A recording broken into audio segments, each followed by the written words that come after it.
여러분과 함께하는 가운데서 예수님의 말씀을 듣다가 그만 그 많은 사람들이 다 떠나가 버리고 많은 일들이 발생했습니다.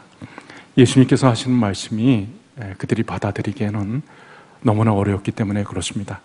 예수님께서는 영원한 생명의 떡에 대해서 말씀하셨는데, 하나님께서 하늘에서 영원한 생명의 떡을 내려주신다. 그리고 내가 바로 하나님께서 이 땅에 보내준 생명의 떡이다. 내가 떡이기 때문에 내 살을 먹고 내 피를 마시는 자는 영원한 생명을 갖게 되는 것이다. 인간적인 입장에서 어떻게 자기 살을 나눠줄 수 있나? 자기 피를 준다는 것인가? 유대인들이 예수님의 말씀을 이해하기 어려웠습니다. 자기가 어떻게 자기 살을 나눠주고 자기 피를 준다는 말인가? 그러면서 이 말은 심히 어렵다. 그러면서 예수님의 말씀을 듣다가 다 떠나가 버리고 만 것입니다. 하루하루의 삶 속에서 먹고 사는 일에만 전적으로 매달려 살던 사람들이 예수님께서 하신 말씀을 이해하기가 참 힘들었던 것이죠. 다 떠나갔을 때 예수님께서 12명의 사도들에게 묻습니다. 너희도 떠나가려느냐? 그때 베드로가 예수님을 향해서 아주 확신 있는 말을 하였습니다. 절대로 예수님을 떠나지 않겠습니다. 예수님을 떠나 누구에게로 가오리까? 그러고 보면 베드로가 참 수제자다운 그런 면이 있습니다. 아주 멋진 대답을 베드로가 잘합니다. 다 떠났을 때 예수님께서 너희도 떠나려고 했냐? 절대로 예수님을 떠나지 않습니다. 우리가 예수님을 떠나서 누구에게로 가겠습니까? 베드로는 예수님을 꽉 붙잡고 있어요. 우리가 이 땅에 살아가는 동안 우리는 예수님을 꽉 붙잡고 살아야 되는 것입니다. 성결교의 유명한 부흥사였었던 이성복 목사님이라는 분이 있었습니다. 이분은 항상 이 오른손을 이렇게 꽉 주먹을 쥐고 그렇게 다니는 거예요.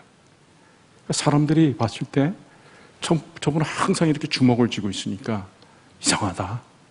손에 장애가 있는 것이 아닌가? 뭘 쥐고 다니나? 조막손인가? 뭐 이런 생각을 했습니다.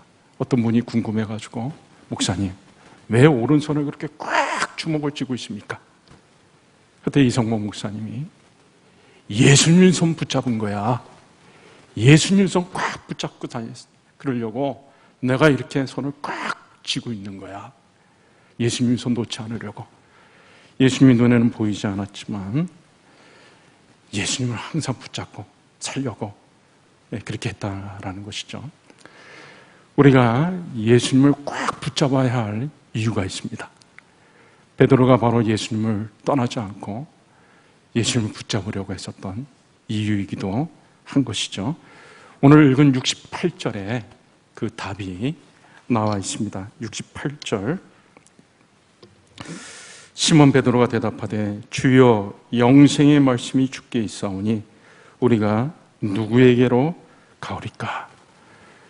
영생의 말씀이 주께 있으니 주에게 있으니 주께 있사오니 우리가 누구에게로 가오리까? 영생의 말씀이 예수님에게 있는데 우리가 누구한테 가겠습니까? 영생의 말씀이 예수님에게만 있다라는 것이죠. 사도행전 4장 12절 말씀에도 다른 이로서는 구원을 받을 수 없나니 천하 인간의 구원을 얻을 만한 다른 이름을 우리에게 주신 일이 없음이니라. 천하 이 세상에 구원을 얻을 만한 이름을 하나님께서 예수님 말고는 준 적이 없다라는 것이죠. 오직 예수님에게만 영원한 생명의 말씀이 있습니다. 그래서 세례 요한도 자신의 제자들을 예수님께로 보냈습니다. 그리고 세례 요한을 따르던 사람들이 점차 예수님께로 나아가게 됐던 것이죠. 예수님이 영원한 생명의 말씀을 가지신 분이기 때문에 그렇게 된 것입니다. 우리는 이 세상에 살아갈 때 일용할 양식이 필요합니다. 예수님께서 우리에게 기도를 가르쳐 주시면서 너희는 이렇게 기도하라. 하늘에 계신 우리 아버지, 우리에게 일용할 양식을 주옵시고 일용할 양식을 달라고 그렇게 기도하라고 말했습니다. 우리가 하루하루 살려면은 먹고 살아야 되기 때문에 매일매일 살아가는 데 있어서 필요한 양식이 있습니다. 일용할 양식을 위해서 구해야 됩니다. 근데 그 일용할 양식이라고 하는 것은 우리의 몸을 위해서 먹는 음식뿐만 아니라 사람이 떡으로만 살 것이 아니요, 마태복음 4장 4절 말씀에 말씀하고 있죠. 사람이 떡으로만 살 것 아니요 하나님의 입으로 나오는 모든 말씀으로 살 것이라. 우리가 이 육신의 양식도 먹어야 되지만 그 일용할 양식에는 매일매일 하나님이 주시는 우리 영혼의 양식도 말을 하는 것입니다. 우리가 영혼의 양식이 있어야지만이 우리가 이 세상에서 그 영혼의 양식을 먹고 잘 살 수가 있는 것입니다. 예수님께서는 우리가 이 땅에 살아가는 동안에 영혼의 양식인 생명의 말씀을 주십니다. 제자들이 앞으로 예수님이 떠난 다음에 어떤 어려움을 겪고 살지를 예수님은 잘 알았습니다. 그래가지고 예수님께서 제자들에게 영혼의 양식인 말씀으로 그들을 위로해주고 격려해 주셨던 것이죠. 지난주에 이중화 목사님께서 별세하셔가지고 교회에서 같이 성도들과 더불어서 위로 예배차 춘천에 가서 예배를 드렸습니다. 근데 이중화 목사님은 우리 교우분들 중에서도 아시는 분들은 아시겠지만 신장 투석을 수십 년 동안 하시다가 돌아가셨습니다. 그러니까 사모님이 신장 투석하는 목사님을 수십 년 동안 수발을 하면서 고생을 많이 하신 거죠. 위로 예배가 끝난 다음에 이제 식사를 하면서 교제를 하는데 사모님이 말씀하세요. 뭐라고 말씀하시냐면, 저는 우리 목사님을 너무나 존경하고 우리 목사님께 너무 감사합니다. 제가 기가 번쩍 뛰었어요. 수십 년 동안이나 병수발을 했는데 그 목사님이 그렇게 고생하게 만들었는데 목사님이 돌아가셨을 때 저는 우리 목사님을 너무나 존경하고 너무나 감사한다는 거예요. 여러분, 요즘 부인에게 존경받는 남편 찾기 힘듭니다. 특히 나이가 많아질수록 더 그래요. 제가 우리 연세 많으신 분들 이렇게 부부랑 같이 교우분들이랑 식사를 한 적이 있었는데요. 70살이 넘으면은 남편이 부인한테 존경받는 거는 진짜 힘든가 봐요. 우리 교회 남자 집사님이 이렇게 말씀하시는데 내가 말만 하면 야단친다는 거예요. 부인이 말만 하면 야단을 친다는 거예요. 저도 남편이 아내에게 야단 맞는 걸 여러 번 봤습니다. 우리 교회 어떤 집사님은, 남자 집사님이 하시는 말씀이 70이 넘으면 말하는 것 자체가 죄라고, 말하는 것 자체가 잘못이라고. 참, 웃을 수도 없고 울 수도 없고, 이거 저도 이제 곧 그렇게 될 텐데, 제가 TV 프로에서 스피드 게임을 하는 걸 봤는데 남편이랑 아내가 한 조가 돼가지고 막 주고받으면서 질문하고 대답하고 하는 거예요. 근데 그 답이 천생연분이었습니다. 남편이 아내에게 우리들의 관계를 뭐라 그래? 1초도 머뭇거리지 않고 왼수. 두자 말고 넉자로 뭐라 그래? 평생 왼수. 남편이 아내에게 존경받는 것이 참 힘들어요. 그런데 20년 병수발을 한 아내가 돌아가신 남편을 향해서 정말 목사님께 감사하고 목사님을 정말 존경한다라는 말을 들었을 때 그 이유가 뭘까 제가 질문을 하는데 이 사모님이 이런 말씀을 하셔요. 목사님이 반듯하게 말씀으로, 하나님의 말씀으로 자기를 인도하고 하나님의 말씀으로 자기를 세워줬다는 것입니다. 비록 몸은 아파가지고 고통 가운데 있었지만 고통 가운데서도 예수님과 동행하면서 예수님이 주시는 말씀, 하나님이 주시는 말씀 가지고 이 사모님에게 얘기를 해주니까 사모님이 너무 은혜를 받고 좋고, 그래서 그 말씀이 자기를 세워주고 자기를 하나님 앞에 올바로 설 수 있게 해주었다라는 것이죠. 병수발하는 것보다 하나님의 말씀을 받은 것이, 그 병수발하는 것은 힘들었지만 하나님의 말씀으로 자기가 받은 은혜가 더 크고 감사했다라는 것을 말씀하고 있는 거죠.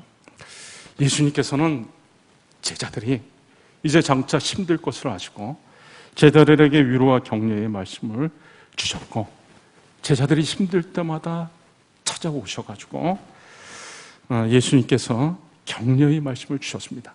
요한복음 14장서부터 보면 이제 예수님이 떠나고 나서 제자들이 고통 가운데 살 것을 예수님이 아셨죠. 그래가지고 예수님이 제자들에게 뭐라고 위로의 말씀을 주셨는가 하면, 이제 내가 떠나가지만 내가 곧 돌아온다. 내가 너희를 고아와 같이 내버려 두지 않고 너희와 같이 있을 것이다. 그리고 이제 너희가 큰 일들을 하게 될 터인데 내가 하던 일을 하게 될 것이고 내가 한 것보다도 더 큰 일을 하게 될 것이다. 그리고 지금까지는 너희가 기도하지 않았지만 이제부터는 구하라, 기도해라. 그러면 내 이름으로 기도하면 하나님께서 다 응답해 주실 것이다. 우리 주님이 막 위로와 격려의 말씀을 주시는 거예요. 그리고 또 이제 내가 떠나가면은 보혜사 성령이 오셔가지고 너희와 항상 함께 있을 것이다. 예수님이 이렇게 생명의 말씀을 가지고 제자들을 위로해 주셨습니다. 그리고 예수님이 떠나셨을 때 실제로 제자들이 힘들고 어려운 일들을 많이 겪게 됐습니다. 제자들이 힘들고 어려울 때마다 또 예수님이 찾아오셔가지고 그들에게 격려의 말씀을 주셨습니다. 여러분, 우리 성경의 마지막엔 요한계시록이 있잖아요. 요한계시록이 쓰여진 배경이 어떻게 되는가 하면, 사도 요한이 복음을 전하다가 이제 로마 정부에 붙잡혀가지고 핍박을 받아서, 우리 옛날에 그 섬으로 유배를 갔잖아요. 귀향 갔잖아요. 마찬가지로 사도 요한이 저 반모섬이라고 하는 곳에 유배를 가가지고 그렇게 지내고 있었습니다. 죄인의 몸으로 섬에 갇혀가지고 살고 있었던 요한, 얼마나 힘들고 어려웠겠습니까? 그때 예수님이 요한에게 나타나가지고, 반모섬에 유배가 있는 요한에게 나타나셔가지고 이제 장차 되어줄 일들을 말씀하셨습니다. 그러면서 예수님께서 내가 곧 속히 올 것이다. 요한계시록의 마지막에 보면은 요한이 아멘, 주 예수여 어서 오시옵소서. 요한이 큰 위로와 격려를 받게 되죠. 당시에 교회들이 큰 핍박 가운데 있었습니다. 그때 예수님께서 찾아오셔서 말씀하신 것들이 교회 성도들에게 큰 위로가 된 것입니다. 요한계시록 2장에 보면 서문화 교회가 있습니다. 서문화 교회가 굉장히 어려운 환경 가운데 있었습니다. 환난도 많이 있었고 굉장히 어려운 성도들이 많았습니다. 그때 요한계시록 2장에 예수님이 서문화 교회에 나타나신 모습이 뭐라고 말씀하셨는가 하면, 내가 너희들의 환난과 궁핍을 안다. 이 서문화 교회의 성도들의 얼마나 어려운 가운데 고통 가운데서 신앙생활하는 것을 예수님이 잘 아셨습니다. 내가 너희들의 환난과 궁핍을 잘 안다. 너희들이 사실은 부자다. 너희들의 실상은 부유한 자로다. 장차 받을 고난을 두려워하지 마라. 죽도록 충성하라. 내가 생명의 면류관을 내게 주리라. 환난과 핍박 가운데서, 어려운 형편 가운데서 신앙생활하고 있었던 서문화 교회 교인들이 예수님이 주신 위로와 격려의 말씀이 그들에게는 큰 힘이 되었던 것입니다. 여러분, 우리가 이 광야 같은 세상, 어떻게 보면 정글과 같이 치열한 경쟁이 있는 이 세상에 살아가는데 우리의 어려움을 예수님이 잘 아실까요? 모르실까요? 예수님은 너무나 잘 아십니다. 그리고 우리에게 큰 위로와 격려와 용기를 우리에게 주시는 것이죠.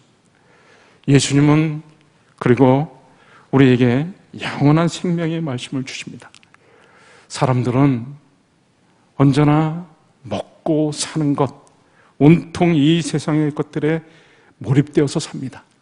걱정, 근심, 성공하는 것, 이런 것들이죠.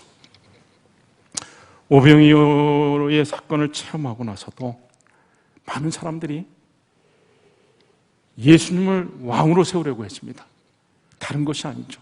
이야, 떡 5개와 물고기 2마리를 가지고 이렇게 많은 사람을 먹일 수 있는 능력의 사람이라면 충분히 우리의 왕이 되고도 자격이 있다, 남는다. 그래서 우리가 이 사람이 왕이 되면 우리가 편안하게 살 수가 있을 것이다. 자신들의 필요를 위해서 예수님을 왕으로 세우려고 했었던 것입니다. 그리고 떡 5개와 물고기 2마리 그 놀라운 광경을 체험했던 사람도 예수님 앞에 나왔을 때도 자기의 필요한 것들을 또 충족시키기 위해서 나왔던 것이죠. 그때 예수님께서 온통 이 세상 것들에만 관심을 갖고 사는 사람들의 그 마음을 바꾸십니다. 자꾸 영원한 것들, 영원한 생명의 양식들, 이런 것들을 찾도록 바꾸는 것이죠.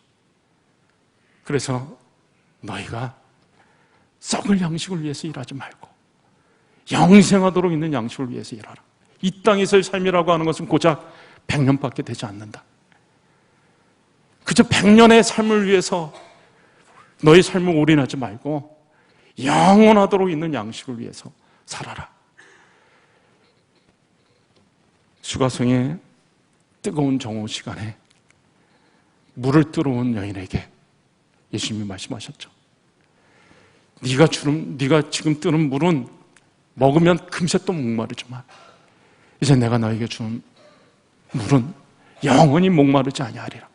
영원한 생수에 대해서 예수님이 말씀하셨습니다. 예수님은 우리가 이 땅에 살아가는 동안에 이 세상 것들에만 몰입해가지고 먹고 사는 것, 어떻게 하면 이 세상에 더 잘 살 수 있을까? 그런 것들에 꽉 차 있어가지고 걱정과 염려와 근심 가운데 있는데, 그런 우리에게 계속해서 영원한 생명을 향해서 바라보도록, 우리의 관심이 그곳으로 향하도록 이끄시고, 그리고 우리에게 영원한 생명의 말씀을 주십니다. 마태복음 18장 8절 말씀에 만일 내 손이나 내 발이 너를 범죄하게 하거든 찍어내버리라. 장애인이나 다리 저는 자로 영생에 들어가는 것이 두 손과 두 발을 가지고 영원한 불에 던져지는 것보다 나으니라. 참 무시무시한 말이잖아요. 손이 발이 범죄하게 하거든 찍어버려라. 그 이유는 죄인이 돼가지고 영원한 지옥불에 들어가서 고통받는 것보다 두 손과 두 발이 없어도 영원한 천국에 들어가는 것이 낫다. 그렇게 말씀한 것이죠. 그것은 진짜 죄 지을 때마다 두 손과 발을 막 찍어내버리라는 말이 아니라 죄에 대해서 각성하고 하나님의 뜻대로 살려고 하는 말씀인 것이죠. 썩을 양식을 위하여 일하지 말고 영생하도록 있는 양식을 위해서 살라. 썩을 양식을 위해서만 살면은 지옥 가는 거예요. 그러나 영원한 양식을 위해서 살게 되면 영원한 생명을 얻게 되는 것이죠. 요한계시록 2장 10절 말씀에 예수님께서 서문화 교회에 찾아오셔가지고 이렇게 말씀하셨습니다. 너는 장차 받을 고난을 두려워하지 말라. 볼지어다 마귀가 장차 너희 가운데서 몇 사람을 옥에 던져 시험을 받게 하리니 너희가 10일 동안 환난을 받으리라. 내가 죽도록 충성하라. 그러면 생명의 관을 내게 주리라. 서문화 교회에 찾아오셔서 하신 말씀이에요. 이제 장차 서문화교회에 어떤 일이 일어날 줄을 예수님이 미리 알려주신 거예요. 마귀가 너희 가운데 몇 사람을 옥에 던져 시험을 받게 할 것이다. 그러니까 성도들 가운데, 서문화교회 성도들 가운데 몇 사람이 감옥에 갇히는 일이 발생할 것이다. 그리고 그 중에는 죽는 사람도 있을 것이다. 순교자가 나올 수 있다는 것을 말씀한 거죠. 그렇지만 너희가 좌절하지 말고 죽도록 충성하라. 생명의 멸류관을 내게 주리라. 예수님께서 그 말씀을 하시고 나서 서문화교회 성도들이 죽도록 예수님의 말씀대로 죽도록 충성을 했습니다. 서문화교회가 유명한 것은 순교자들이 나온 교회예요. 예수님이 찾아오셔서 죽도록 충성하라. 생명의 간을 주리라고 말씀하셨던 대로 서문화교회 성도들이 예수님의 말씀을 듣고 죽도록 충성하는 가운데서 순교자들이 나왔고, 비록 육신의 몸은 죽었다 할지라도 그들은 영원한 생명을 얻고 영원한 상급을 받게 된 것이죠. 자, 이제 말씀을 정리합니다. 여러분, 신앙이 성장한다고 하는 것은 뭘 의미할까요?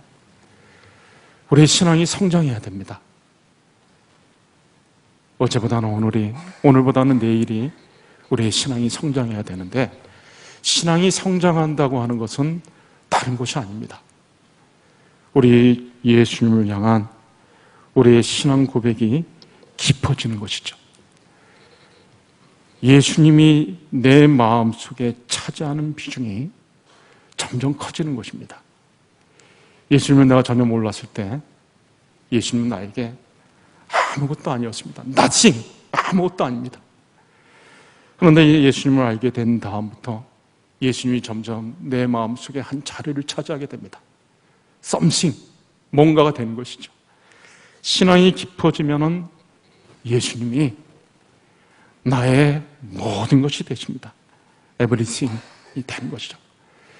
예배를 참석해도 예수님이 nothing인 사람, something에 불과한 사람들은 예배에 잘 집중하지를 못합니다. 말씀을 들어도 지금 다른 것이 마음에 자리를 잡고 있기 때문에 말씀에 집중하지 못해요. 그저 예수님이 나에게 어떤 것 정도밖에 안 되고, 그렇기 때문에 다른 것이 이미 내 마음속에 자리를 잡고 있기 때문에 예배를 드려도 집중이 잘 안 되고, 말씀을 들어도 그 말씀이 마음에 잘 들어오지를 않습니다. 여러분, 베드로가 그 처음에 예수님을 몰랐을 때 베드로에게 예수님은 아무것도 아니었습니다. 그런데 어느 날 베드로의 인생에 예수님이 찾아오셨습니다. 그래서 그의 집을 방문하시고 그의 장모님의 열병을 고쳐주었습니다. 그리고 그 다음에 베드로가 탄 배에 예수님이 타셔가지고 깊은 데로 가서 그물을 던져라. 예수님의 말씀을 들은 베드로가 깊은 곳에 가서 그물을 던지고 나서 2배가 차는 만선의 축복을 받습니다. 그러고 나서 예수님을 따르게 되었습니다. 예수님이 스승이 된 것이죠. 그럼 예수님을 따라다니면서 3년 동안 베드로가 예수님에 대해서 알게 됐습니다. 예수님이 온 세상의 구주가 되시고 자신의 구원자가 되시는 사실을 알게 되고 나서 그는 예수님을 위해서 자신의 생명까지도 내어놓을 수 있게 되었습니다. 십자가에 못 박혀 죽을 때 내가 어떻게 예수님처럼 멀쩡하게 똑같은 모습으로 십자가를 질 수가 있는가? 나는 그렇게는 못한다. 우리 주님처럼 나는 그렇게 십자가에 달릴 수 없다. 나를 거꾸로 십자가에 달아달라 요청을 한 것이죠. 사도 바울은 예수님을 만나기 전에 그에게 있어서 예수님은 아무것도 아니었습니다. 오히려 그에게 예수님은 해로운 것이었습니다. 한풀싱, 해로운 것이었습니다. 아주 사회에 좋지 않은 영향을 끼치는 해로운 존재였죠. 그래서 마구 예수님을 핍박했습니다. 그러던 어느 날 그 예수님을 만났습니다. 그리고 예수님이 어떤 분인지를 알았습니다. 예수님이 그의 마음에 자리를 차지했습니다. 점점 자리를 차지하고 나서 예수님이 그의 모든 것이 되었습니다. 그래서 그는 자기가 가지고 있었던 것들을, 자랑할 만한 것들을 다 내려놓았습니다. 빌립보서 3장 8절 말씀에 내가 그를 위하여 모든 것을 잃어버리고 배설물로 여기면, 자기가 자랑할 만한 것들, 그런 것들도 다 내려놓았습니다. 그리고 그는 오직 예수님만을 자랑하게 되었습니다. 갈라디아서 6장 14절 말씀에 내게는 오직 주 예수 그리스도의 십자가 외에 결코 자랑할 것이 없다. 내가 자랑할 것은 이제 예수님의 십자가밖에 없다. 예수님이 나의 모든 것이 되시고, 내가 하루하루를 사는 것도 예수님의 은혜로 사는 것이고, 내 안에 사시는 분도 예수님이시고, 그래서 이제는 내가 자랑할 것은, 나에 관계된 건 일도 없다. 내가 자랑할 것은 나를 구원하신 그 온 세상의 구원자가 되시는 예수님밖에 없다. 예수님의 십자가밖에 없다. 그리고 온통 예수님이 자기로 인해서 영광받기를 원했습니다. 빌립보서 1장 20절 말씀에 살든지 죽든지 내 몸에서 그리스도가 존귀되게 하려 하나니, 그저 자기는 예수님만 높일 수가 있다면, 예수님이 높아지기만 한다면 자기는 어떻게 돼도 상관이 없어요. 죽어도 상관이 없는 것이죠. 우리가 잘 부르는 찬송가 94장 가사에 보면 주 예수보다 귀한 것은 없네. 이 찬양을 작시하신 분이 R.F. 밀러라고 하는 분입니다. 이분은 한때 세상에서 잘 나가던 가수였습니다. 그래서 그 노래로 부와 명예를 다 얻었던 사람입니다. 그런데 그가 예수님을 알고 예수님을 제대로 만나고 나서 예수님이 그의 마음속에 자리를 차지하면서 내가 돈을 벌지 못한다 할지라도 죄악된 자리에는 가지 말자. 그리고 내 이 아름다운, 내 이 좋은 소리를 가지고 우리 예수님을 높여드리고 예수님께 영광을 올려드리자. 그래서 세상 즐거움 다 버리고 세상 자랑 다 버렸네. 그 입으로 돈은 비록 벌지 못한다 할지라도 예수님을 찬양하고 하나님께 감사하는 노래를 부르는 가수가 되었던 것입니다. 여러분, 여러분에게 묻습니다. 여러분들에게 예수님은 어떤 분이십니까? 여러분의 마음에 예수님의 존재는 어떤 것입니까? 나싱입니까? 썸싱입니까? 에브리싱입니까? 예수님이 나의 모든 것이 되고 오직 예수님만을 붙잡고 살아가는 저와 여러분이 다 되시기를 주의 이름으로 축원합니다. 이 시간에 우리 같이 한번 말씀 붙잡고 한 1, 2분 정도 같이 간절히 기도할 때, 예수님은 우리에게 영원한 생명을 주시는 분이십니다. 나에게 생명의 말씀을 주시는 분이시고 영원한 생명의 말씀으로 우리를 이끌어 주시는 분이십니다. 영원한 생명의 말씀이 오직 예수님에게만 있습니다. 이 땅에 살아가는 동안 예수님만을 붙잡고 예수님의 말씀으로 하루하루를 살아가는 저희들이 되게 없어서 같이 1분 동안 간절히 기도하도록 하겠습니다.